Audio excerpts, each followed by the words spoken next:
Professor Black Ops. You see it. Let's get it. Oklahoma City bombing, cybersecurity history, 1995. It's just history, period. But since that was a federal building, there was a lot of things in cybersecurity from a physical standpoint that changed because of that bombing, right? So, once again, it's a quick FBI article. Let's get into it. Oklahoma City bombing. Look at that. I mean, those are construction equipment, so that gives you the size of how big it was. And really, it was just a U-Haul, Ryder truck, and some fertilizer, and boom, it took the front of the building off. So let's read the article. I was on a live stream, and I just thought a lot of people knew about this, but once again, it happened in 1995. So let's get into the article and have a couple B-rolls over top. So on the morning of April 1995, an ex-Army soldier security guard named Timothy McVeigh parked a rented Ryder truck in front of the Alfred P. Murrah Federal Building in downtown Oklahoma City. He was about to commit a mass murder. Inside the vehicle was a powerful bomb made out of a deadly cocktail of agricultural fertilizer, diesel fuel, and other chemical. McVeigh got out, locked the door, and headed towards his getaway car. He ignited a one-time fuse, then another. At precisely 9:02 a.m., the bomb exploded. Within moments, the surrounding area looked like the war zone.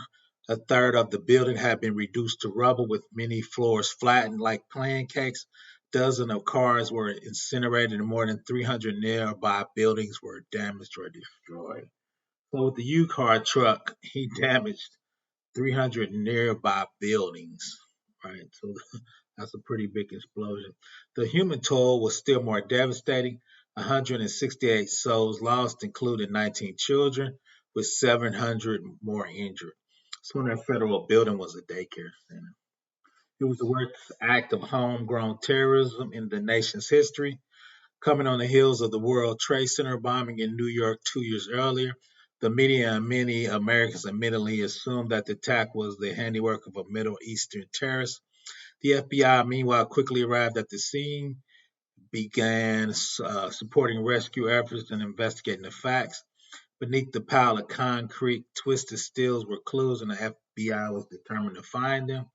It didn't take long. On April 20th, the rear axle of the Ryder truck was located, which yielded a vehicle identification number that was traced to a body shop in Junction City, Kansas. Employees at the shop helped the FBI quickly put together a composite drawing of the man who had rented the van.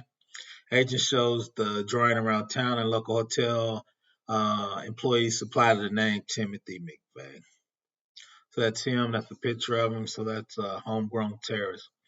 Quick call to the Bureau of Criminal Justice Information Service in West Virginia on April 21st led to the astonishing discovery that McVeigh was already in jail. He had been pulled over 80 miles north of Oklahoma City by an observant Oklahoma State trooper who noticed some missing license plates on his yellow Mercury Marquis. McVeigh had a concealed weapon and was arrested. It was just 90 minutes after the bombing.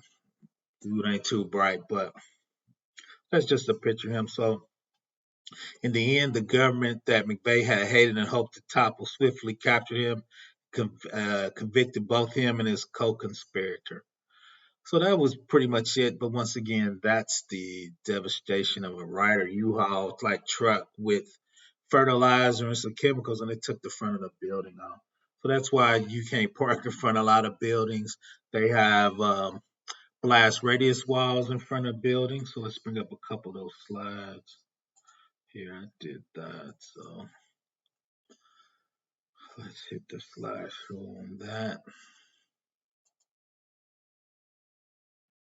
So that once again is the bomb on the Oklahoma City.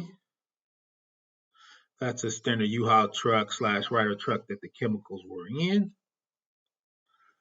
So that's why a lot of times they're blast radius walls. And when I worked at DOD, they had one probably half size of that. And they put flowers on top.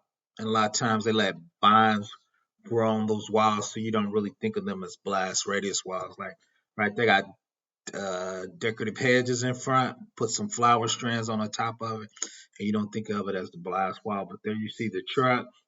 There you see the boulders, so the truck wouldn't be able to drive into the building.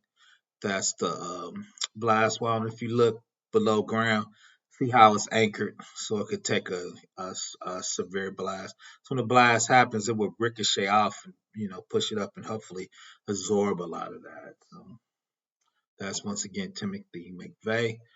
Once again, cybersecurity for the people. I just want to do a quick one on the Oklahoma bombing. I was surprised. A few of my subscribers didn't know that, but once again, that was done in 1995. I forget how old I am. So once again, Professor Black Ops, cybersecurity for the people. Please subscribe.